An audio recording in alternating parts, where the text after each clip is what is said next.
Packaging করতেছি, ঠিক আছে? আমাদের জন্য দোয়া করবেন, আমরা যতদিন থাকবো আমরা এইভাবে চালিয়ে যাবো, ঠিক আছে? কোয়ান্টামের পক্ষ থেকে আসসালামু আলাইকুম। আপনারা অনেক আনন্দিত কাজকাম করে।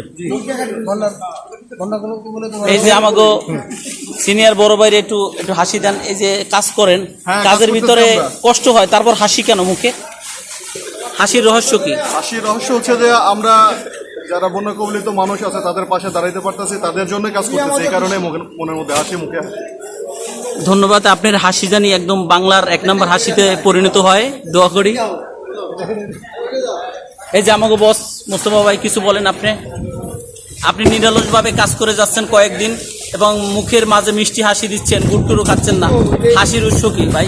বন্যা দুর্গতদের পাশে আমরা দাঁড়াইতে পারতেছি এবং সহযোগিতা করতে পারতেছি, এজন্য আমরা অনেক খুশি এবং নিজেকে অনেক ধন্য মনে করি অনেক। জি, থ্যাংক ইউ।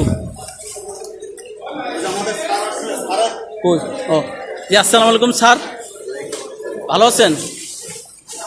স্যার একটু কথা বলি। এই যে আপনার যে স্টাফ নিয়ে যে আপনারা মাঠে ময়দানে কাজ করেন, এত ডিউটির মাঝেও যে পরিশ্রম করে এবং এই পরিশ্রমের মাঝে আপনাদের মুখে একটু মিষ্টি হাসি দেখা যায়, হাসির উৎস কি স্যার?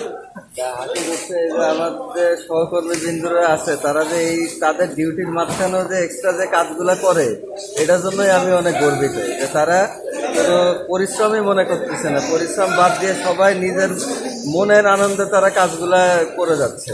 আপনাদের এই মনের আনন্দ কতদিন অব্যাহত থাকবে? দেখা যাক, আশা করি যতদিন হচ্ছে দেশের মানুষের জন্য প্রয়োজন হবে বা আজকে হয়তো শেষ হয়ে যেতে পারে এবং আরো চলতে পারে নাকি? আরো চলতে পারে। ভালো থাকবেন স্যার, আপনাকে ধন্যবাদ।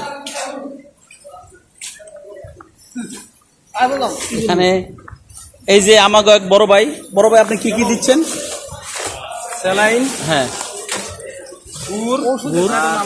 পানি বিশুদ্ধকরণ ট্যাবলেট। আপনার একটু অনেক কাজ করতে করতে আপনার দুজন ক্লান্ত, কিন্তু মনের ভিতরে একটু মিষ্টি হাসি পাওয়া যায়, হাসির উৎস একটু বলবেন দয়া করে? মানুষের জন্য কিছু করতে পারাটাই খুশি বিষয়।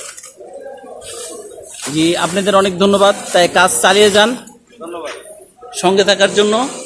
আল্লাহ হাফেজ। নেক্সট টাইম আবার অন্য আপডেট দেবো, খুব কর্মব্যস্ততা।